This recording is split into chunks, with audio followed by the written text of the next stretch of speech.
Yeah, here's a cure for a regular breakup. It's 6 pints of Haagen-Dazs, 2 bottles of wine, a bunch of sad movies, 72 hours, and then you're moved on with your life, right? Right. With these relationships, because they tend to be that enmeshment that happens, it's like there's a healthy relationship where it's just like you're a person, they're a person. There's always going to be Right. codependent. Even when you're dating somebody, it's just like, oh, we have to, Work together. work We have to together. depend on each other. We have to Yeah. work on your clean. There's going to be codependency. There's going to be a little bit, Right. but you're not one person, right? It's almost like two half people that kind of get together to form one whole. And one of the analogies I like to use is just like, you find the narcissist, they're completely unchanging, right? And you're a normal person when you meet. And then slowly Right. over time, it's just like they wear you down. They lower your boundaries and you just They all of a sudden, do. And you already that's know it. because I would agree with your analogy about like the two halves. Yeah. But I do notice that they do come for people that have like say their life together. So I Mm. do find that a lot of times they're not always looking for somebody to fill a void with, but those who have their life together and that they then break them down, like kind of chip away at them. Now this person who was whole is now half. I'm gonna break you down to make you believe that you are nothing without me. I find that who they cheat with are those who are looking to fill a void. So Yeah. it's like, even if you think you've got it all together, which, like we're constantly healing and growing, right? But Yeah. even if you think you've got it all together, a narcissist can still come for you and still tear you down. And Yeah. And here's the weird thing. yeah, If you want to know where your vulnerabilities are, it's just like, yeah, you can go to a therapist and it can take years and you can figure all that stuff out. Or you can spend 12 minutes with a mm-hmm. narcissist and they'll automatically, instinctively tear you down to your very core. And then Right, you're like, oh, okay, now I know what to work on. And then you work on that. right. And then they attack you again. It's like, oh, I'm gonna strengthen that broken part of me. I'm gonna fix that. And then all of a sudden it's just like there's no more kinks in the armor at that point. And sometimes the way they do it too, like I was telling you before about like how they paint their red flags green.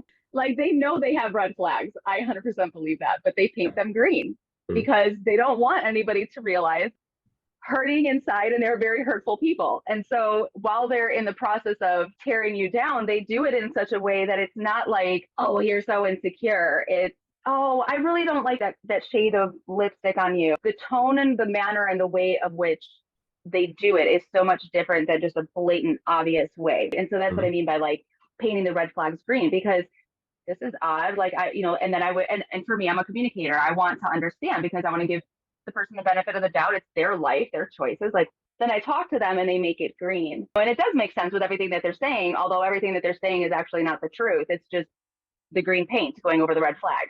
Yeah. There are no red flags. No Like, red I had an flags. affair because you didn't give me enough attention. Really?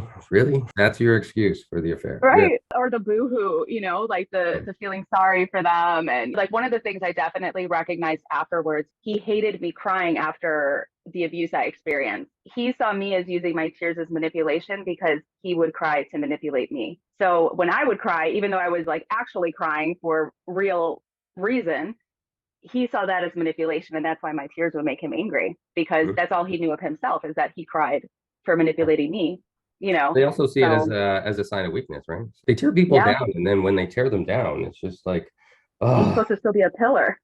Like you're like supposed to still, I built you up. I put you on a pedestal. I elevated you to worship yeah, status. I made you feel like a goddess. What they want to do is recreate that dysfunctional relationship with their mom so that they lift you up. And in that yeah. process, it's just like we get validated. It is a drug. That's But you dope. just never know when it's gonna stop, Yeah. right? And like by the time you're sucked in, Yeah. then it stops.